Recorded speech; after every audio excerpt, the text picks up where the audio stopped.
Usurpada de Félix Reyes. Tiene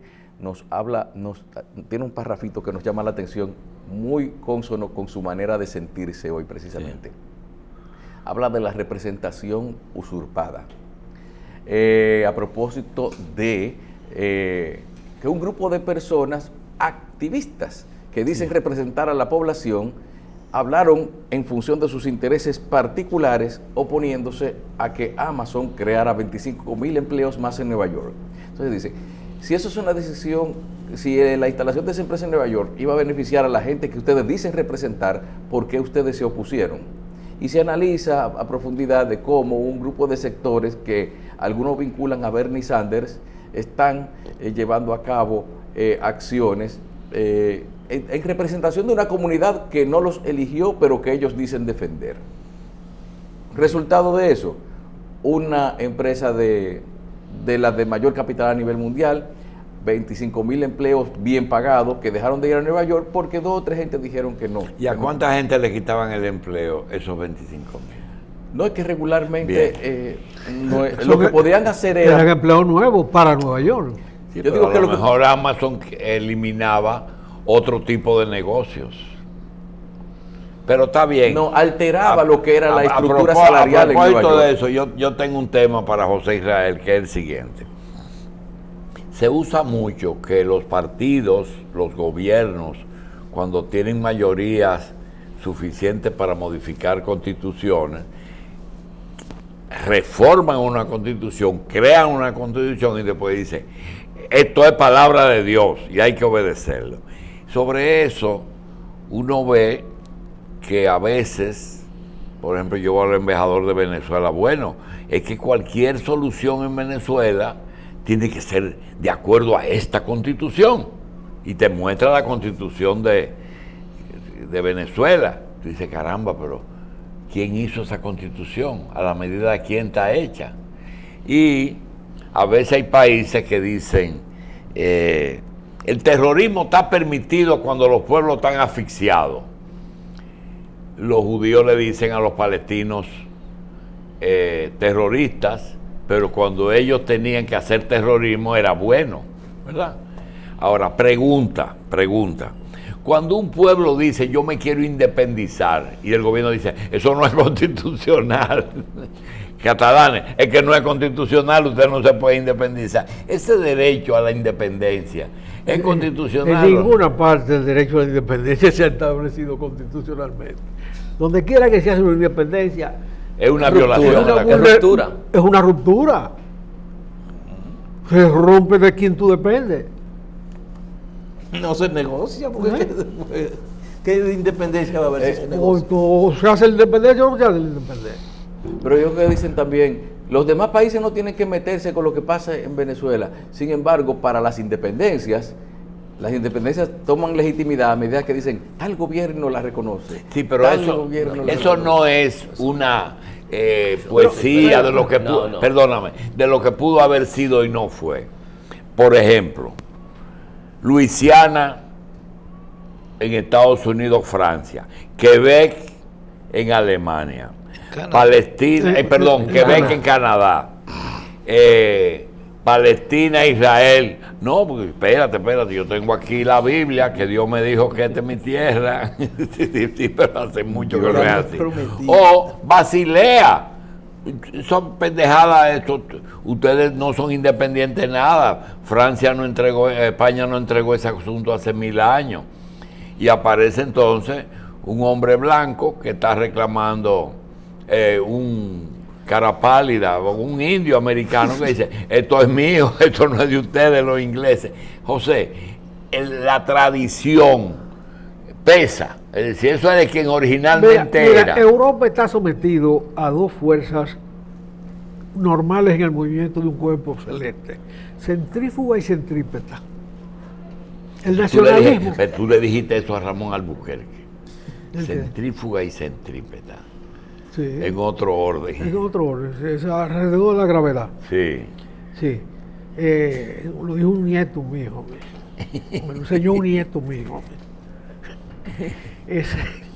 Guillermo se llama. Esas 2 fuerzas centrípetas son las siguientes: los nacionalismos. Europa está llena de nacionalismo y ha sido quebrada 1000 veces por los nacionalismos. Y la globalización. Fíjate que los nacionalismos se invocaron para desprenderse de la URSS y no se invocaron para meterse en el mercado común europeo. Por una cosa. Salían de uno y se metían en otro. Bueno, de acuerdo a la conveniencia de cada país. Eso es legítimo.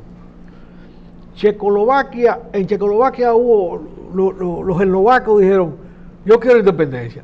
Estaban gobernados por un santo varón llamado Havel. Dijo, vayan sin problemas, sin conflicto. Y después de muchos siglos, Eslovaquia volvió a ser una nación, que alguna vez lo había sido.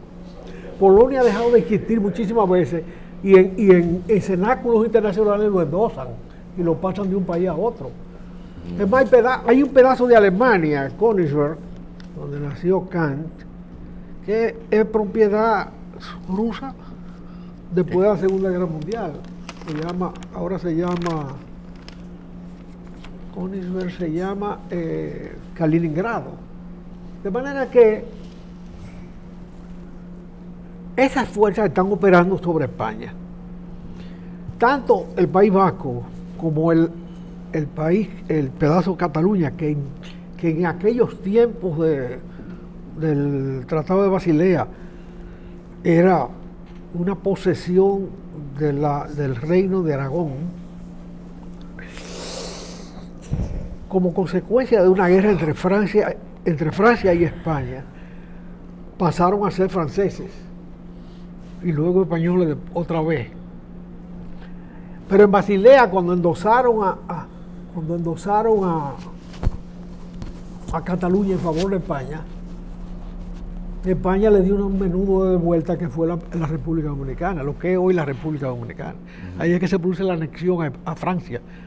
Y ahí hay una etapa de nuestra vida, que es la era de Francia en Santo Domingo, en que fuimos gobernados por los franceses.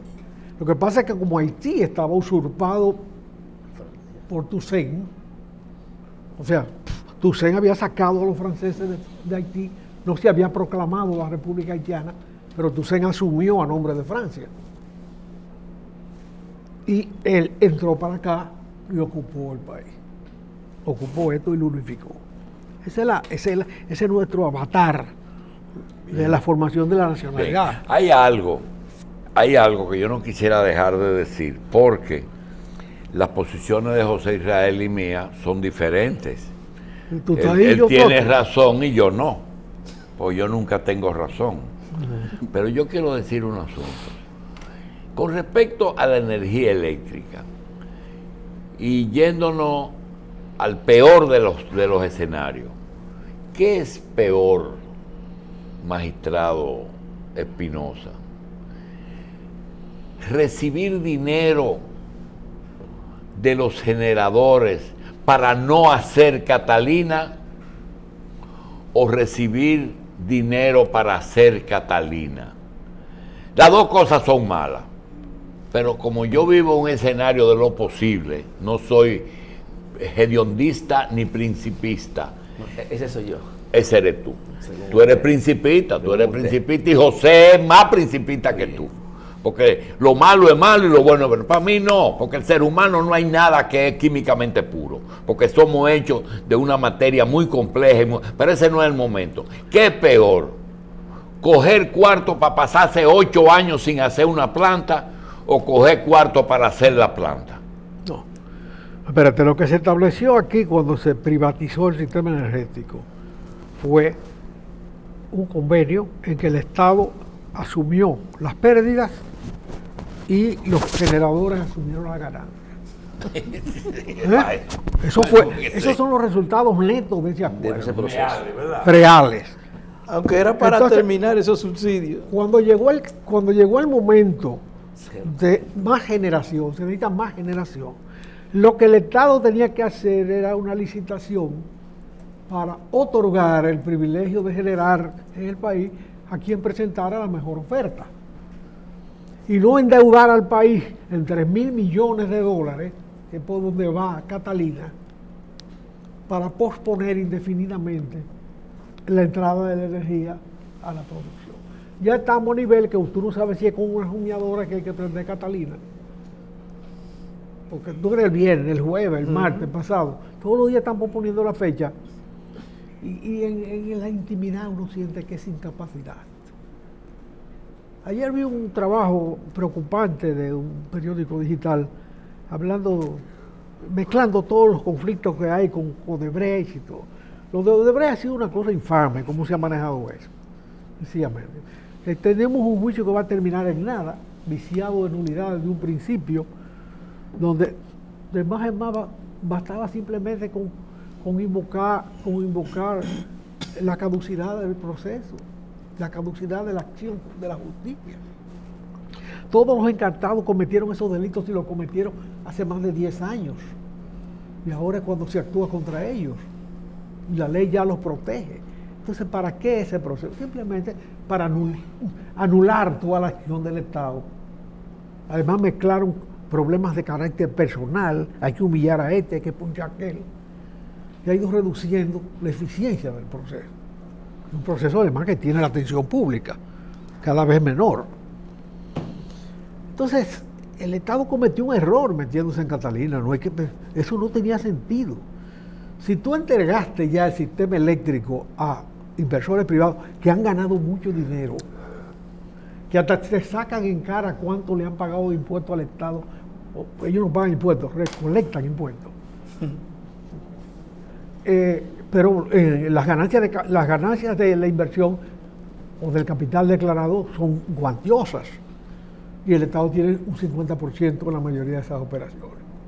Pero extraña, ingeniero. Pero entonces si ese proceso que estaba cumpliendo, a pesar de que se le hallaba, porque el paso desigual entre la propiedad que renta y la que pierde no es justo, no es correcto y termina en un conflicto, porque no puede ser indefinido, pero tú no tienes por qué romper el mecanismo creado. Para tener más propiedad estatal, si el Estado fue incapaz de manejar la propiedad pública de la electricidad, si eso le ha costado a este país, señor, 2 generaciones sin luz, sin energía fija. Entonces, pero el proceso de capitalización, como se llamó, tampoco resolvió el problema. No tuvimos solución energética ni dejamos de subsidiar. No sé, ¿de qué valió?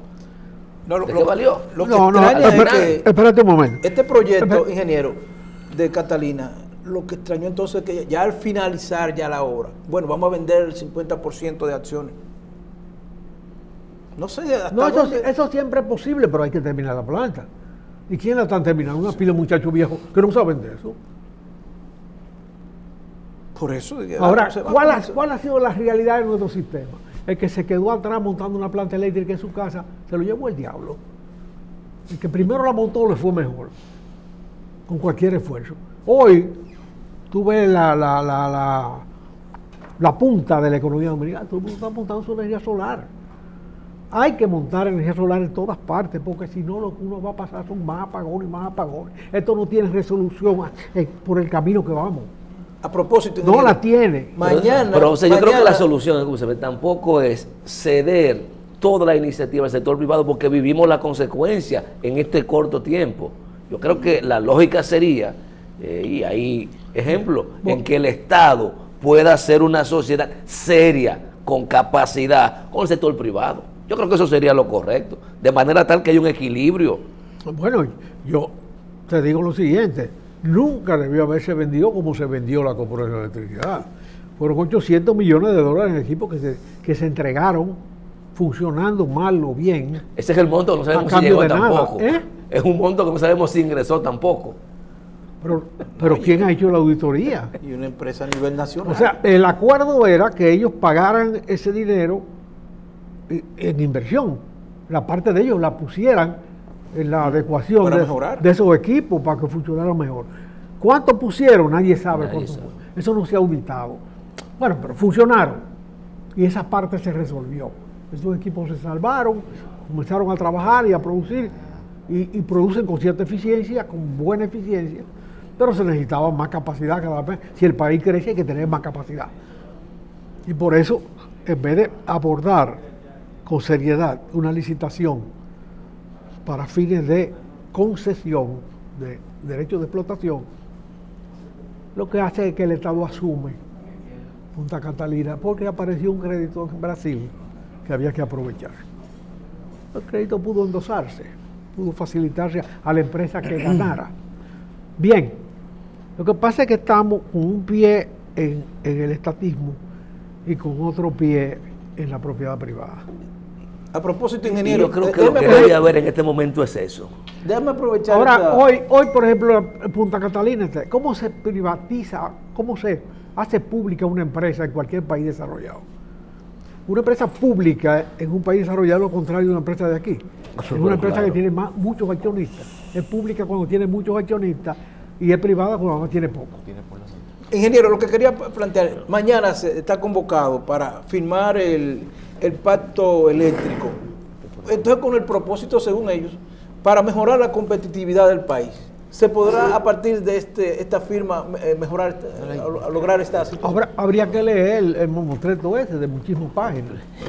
El que tiene muchas páginas es lo que dice la página A, lo anula la página B o la C. Primero saber quiénes pactaron, porque hay sectores que están cuestionando. Sí, pactan los enemigos. Los amigos no pactan. Porque de buena primera, desde que tú le llamas pacto, tú dices es entre enemigos. La discusión se ausentó del debate público hace cerca de un año, si mal no recuerdo. Exacto. Y resulta que nos sorprende con una convocatoria a firmar. Bien. Pero firmar en lugar de prender la planta. Eso está manejado por muchachos que van a salir de ahí sabiendo mucho. Pero ya. Con mucho cuesta. Señor, excúsenme, pero no vamos ni siquiera a pausa. Tenemos al doctor José Miguel Vázquez, que como dijimos vamos a ir llenando algunos temas que necesariamente hay que irlo tratando según la agenda. A veces hablamos de que faltan 453 días para las elecciones y realmente tenemos otra agenda que son las primarias. Decía el doctor Vázquez en su última presentación que, por cierto, el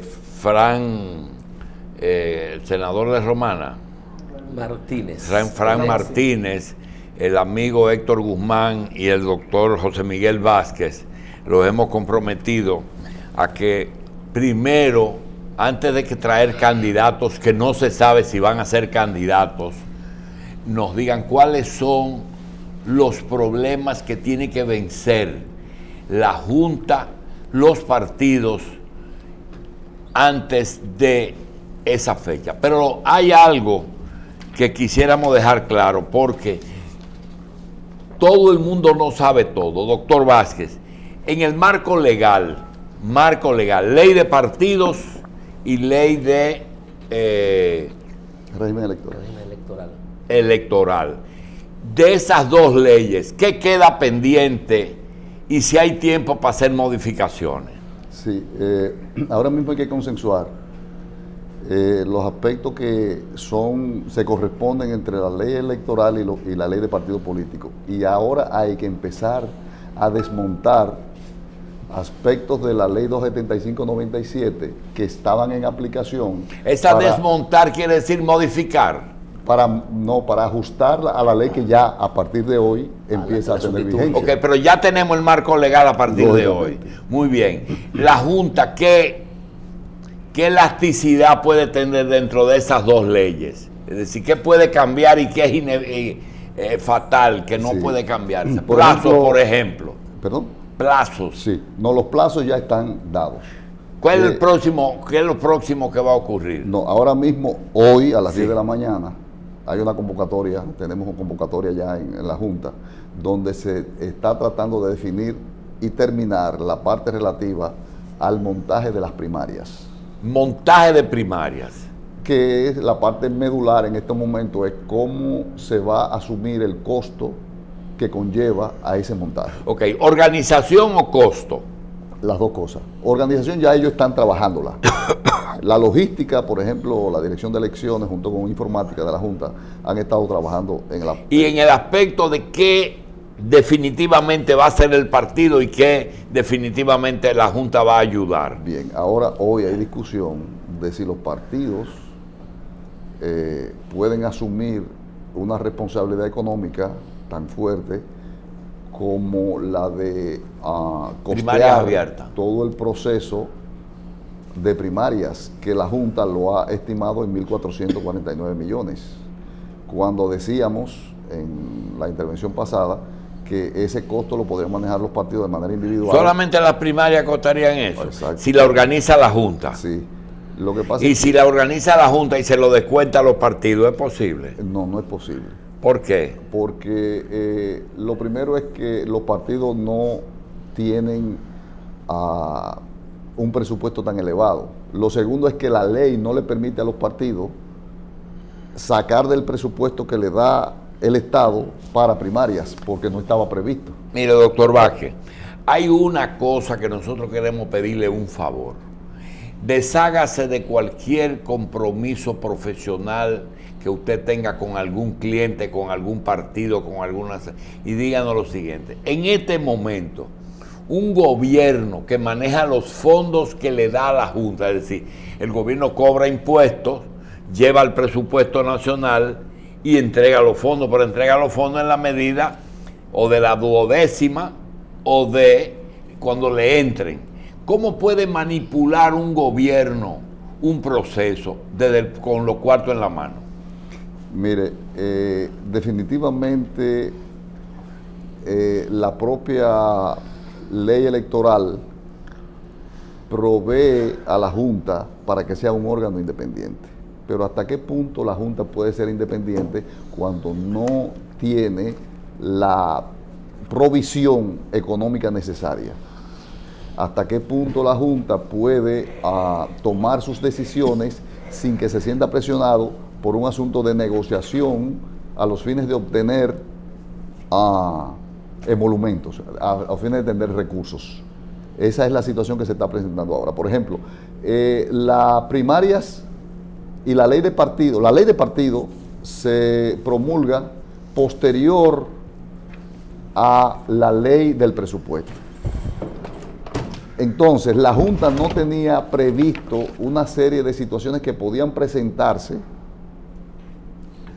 de gastos antes de la ley del presupuesto, antes de la aprobación de la ley de partido. O sea, la Junta no sabía cuáles partidos iban a terciar o a optar por las primarias, ni sabía cuál era definitivamente el final del montaje de la ley de partidos.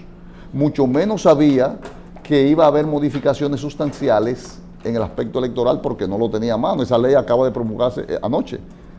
Doctor, y en el tema del costo de la primaria, ¿no es más fácil separar, por un lado, el costo de los equipos, que yo no creo que debe cargarse los partidos, porque es un equipo que se va a utilizar posteriormente para el proceso electoral con la automatización? Por lo tanto, la primaria los partidos que cuestan los 200 y tantos de millones que se ha dicho. Lo otro debe asumirlo el Estado o la Junta como parte del montaje del proceso electoral, porque es una prueba que se va a hacer con ese equipo o no. Eso es correcto. Entonces, sí. Lo que cuesta la primaria son 200 millones. Sí. En la intervención pasada yo precisamente planteaba que hay casi 600 millones de pesos de los 1.449 que son parte del costo de las primarias, cuando son equipos que se van a manejar como pruebas para luego entonces aplicarlo. Hay un punto importante para ustedes, y es que ya la ley contempla el voto automatizado. Lo que se hacía como un simple ensayo para las primarias, pero de manera empírica, porque no estaba prevista en la ley de partidos. Doctor, en medicina dicen que a veces la aspirina quita el dolor de cabeza, pero da dolor de estómago. Lo mismo ocurre con las alianzas. Las alianzas a veces son buenas para una cosa y malas. ¿Cuándo deben de anunciarse las alianzas? ¿Y cuándo las alianzas son buenas porque le ahorran dinero? Cuando se alían, ya le dejan a su cargo los procesos al partido mayoritario a que se alían. Hablen un poquito de eso. Mire, las alianzas y las reservas que tienen los partidos tienen una vinculación muy directa. A pesar de que son dos plazos diferentes, una va amarrada a la otra y una no puede subsistir sin la otra. ¿Cuál debe ir primero? Las reservas, antes de las primarias. Los partidos tienen que brindarle, ofrecerle a la Junta un listado sobre las reservas, porque esas candidaturas, no candidatos, esas candidaturas que se aportan, quiero que sepan porque estamos en una especie como de educación, no a ustedes sino al público que puede escucharlo.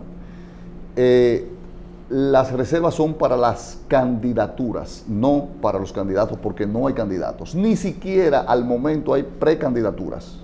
Ni siquiera precandidaturas. No se ha empezado con las precandidaturas.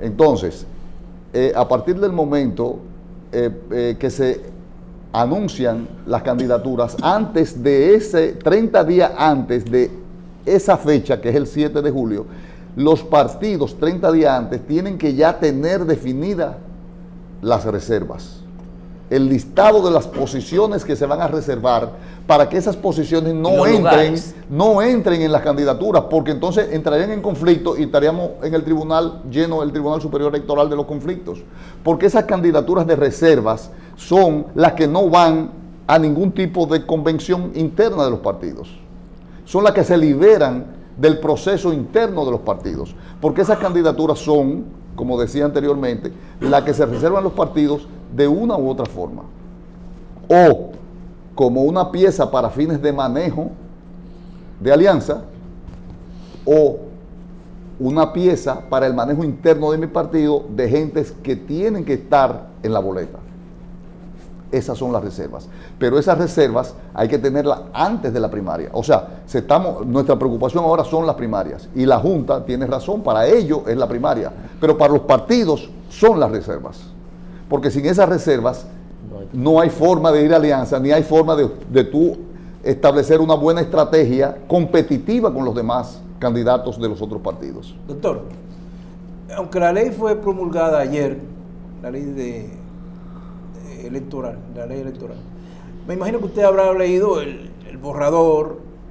¿Cuáles aspectos a usted le preocupa para la implementación de esa legislación, para que se viabilice más su aplicación? Sí, lo primero es que la ley va a necesitar algunas reparaciones inmediatas. Por ejemplo, la ley, hay una contradicción en cuanto a los niveles electorales. Cuando tú lees la ley, parece que fue un error, te habla de 4 niveles electorales. Parece ser que había la idea de colocar a los senadores paralelo a los diputados, pero al final se impuso la historia, o sea, la costumbre anterior, lo que existía anterior, que uno arrastra al otro y no se separó. Entonces ahí hay 4 niveles. Habla del nivel senatorial, que no existe en la ley de partidos ni en la realidad de esa ley, eso por un lado. Por otro lado, hay que ver cómo se conjuga. Por ejemplo, hay un aspecto ahí de las alianzas para los partidos nuevos. En esta ley, la nueva ley, se habla de que los partidos nuevos pueden ir aliados, pero la ley de partido dice que no pueden ir aliados. Entonces ese tipo de choques, producto de la celeridad con que se hizo, va a haber que buscar la forma de irlo saneando. ¿Quién se impone? Bueno, tú dirías, bueno, sí, la última deroga la primera, la última deroga la anterior.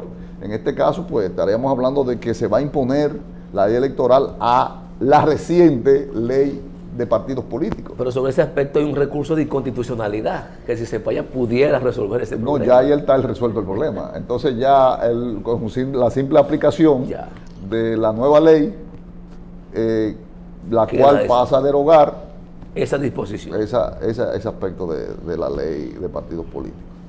Y el tema de la cuota de la mujer, ¿cómo es que la afecta o cómo la beneficia? Mira, ahí tú vas a encontrar choques de intereses. Sin embargo, yo creo que hubo mucha inteligencia y hubo mucha objetividad. Porque en la cuota de la mujer te decía la ley de partidos y la propia, el propio reglamento de la Junta de que se iban a individualizar, o sea, se iban a particularizar dependiendo de el municipio o las circunscripciones. Por ejemplo, la cuota de la mujer en un lugar donde hubiese 5 diputados, había una cuota de 40 a 60, mínimo 40 mujeres, máximo 60.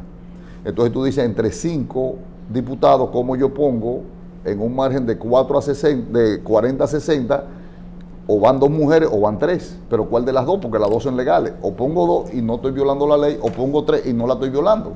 Ahora, ¿cuál es la dificultad en este caso con los partidos? Que no en todas las circunscripciones, no en todos los territorios, los partidos tienen a esa cantidad de mujeres disponibles. Ahora, doctor, hay en otros lugares... Perdóneme algo, doctor, perdóneme.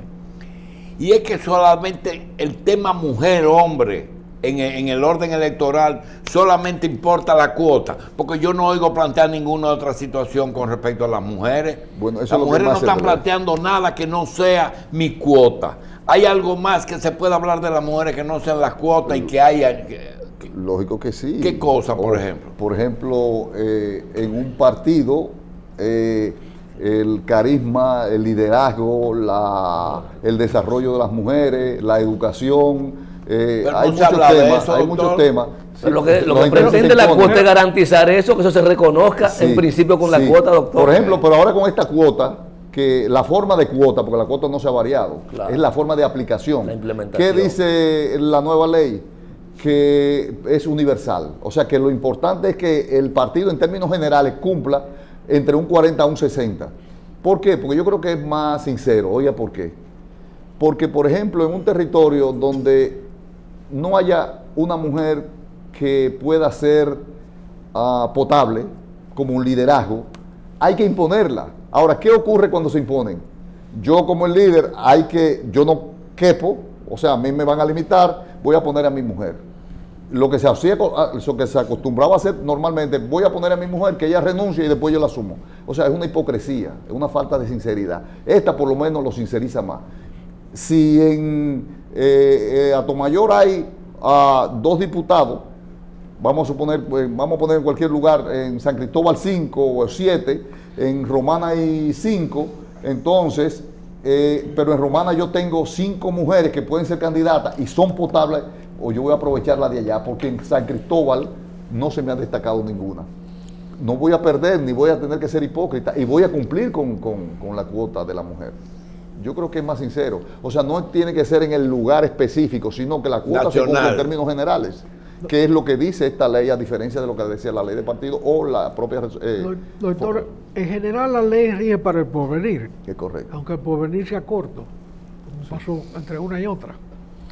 ¿Por qué no se establece también la cuota de los hombres? Porque vamos camino a que haya que discutir eso. Ya en los países donde se introdujo hace 20 años la cuota de la mujer, hay más mujeres gobernando que hombres. Yo lo que entiendo... Entonces los hombres no tienen cuota. Sí, yo lo que entiendo es que con este empuje... La ley le establece, la dominicana le establece, porque habla de género, 40 hasta 60 de uno u otro. Sí, sí. De los dos. Sin embargo, yo entiendo que lo que está el legislador tratando es de darle un refuerzo a la oportunidad a las mujeres, y que va a venir el momento en que no habrá necesidad de hablar de cuotas, porque es posible que haya más mujeres que hombres, y entonces ahí seremos nosotros los que empezaremos a pedir cuotas. Doctor, mira, hay discrimen contra el hombre. No, pero si ya se establece por género...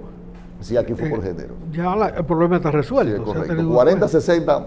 No importa el género. De cualquier género, de los Doctor, dos géneros. ¿cómo es este asunto de la ley contempla la designación de un procurador especializado en asuntos electorales para perseguir a los que violan las normas de los partidos? ¿En qué va a consistir esto? Un empleo. Sí, mira, resulta que es necesario para fines de ejecución en materia penal, y la ley tiene sanciones penales, la intervención del Ministerio Público. Entonces, como esta ley arrastra penas, hay sanciones punitivas, no sé si lo habrán visto, de 10 a 30 años, de 2 a 10 años, de 6 meses, trabajo, aquí aparece la figura del trabajo, de la pena de trabajo, ¿cómo se llama? Trabajo público. De trabajo público, aparece aquí. Entonces, eso necesariamente tiene que ser un ministerio público. 60, ahora, hay una situación. 60 años que no se mencionaba eso. Sí, hay una situación especial. Por ejemplo, la figura del amparo. ¿Qué pasa? Que solo existe un tribunal superior electoral. Aunque la ley le da vigencia, incluso esta ley dice, es un poquito más que la anterior, y dice que por lo menos el presidente de cada junta electoral debe ser abogado. Y tiene mucho sentido. Yo soy del criterio de que las juntas electorales deben ser tribunales. Y se lo digo porque he litigado en contra de juntas. Y a veces hay juntas, miembros de juntas, que a veces no saben ni siquiera escribir, que no saben lo mínimo de derecho. Y que tú le dices, usted está recusado. Eso me pasó a mí, yo litigando. Y no sabía lo que era recusación. Digo, pero ¿cómo usted no tiene calidad para estar ahí? Yo le decía. O sea, usted no tiene calidad para ser, digo, juez mío. ¿De qué? Usted no sabe lo que es recusación y sigue hablando. Usted no tiene derecho a hablar. O sea, yo entiendo que las juntas electorales deben estar conformadas por jueces, por reales jueces que son abogados. ¿Por qué? Porque lo que van a manejar asuntos litigiosos de carácter jurídico, legal, electoral, y tienen que saber el procedimiento y la ley. En este caso, por lo menos esta ley le da la oportunidad o obliga a que cada presidente de juntas electorales sea abogado. Y la propuesta que había hecho en ese sentido el Tribunal Superior Electoral de crear justamente estas jurisdicciones no fue acogida. No. Se habló mucho de que el presupuesto... No se tomó en cuenta. Sí, no, porque realmente conlleva, es una... Pero ciertamente que sí, óigame, las juntas electorales ahora manejan las rectificaciones de actas, que no son solo para procesos electorales, pero manejan también todos los conflictos que se presentan en el proceso electoral, de manera litigiosa, no es solo administrativo, es litigiosa. O sea, si a mí se me conculcan los derechos, o a cualquier miembro de un partido, se le conculcan los derechos constitucionales, usted puede invocar a través de ese mismo medio. ¿Cuál es la jurisdicción electoral? La Junta Electoral. ¿De qué se está hablando? De una violación constitucional. ¿Cuál es el procedimiento? Un amparo. ¿Están en calidad ellos de conocer un amparo? ¿Saben lo que es un amparo? O me voy a la jurisdicción del Tribunal Civil, pero se trata de... hay incompetencia porque lo más cercano es el electoral. Ahora, ¿son ellos tribunales per se? Bueno, dicen que van a operar como primera instancia en materia de jurisdicción electoral. Pero realmente saben ellos lo que es eso y están preparados, lo conocen jurídicamente, son abogados.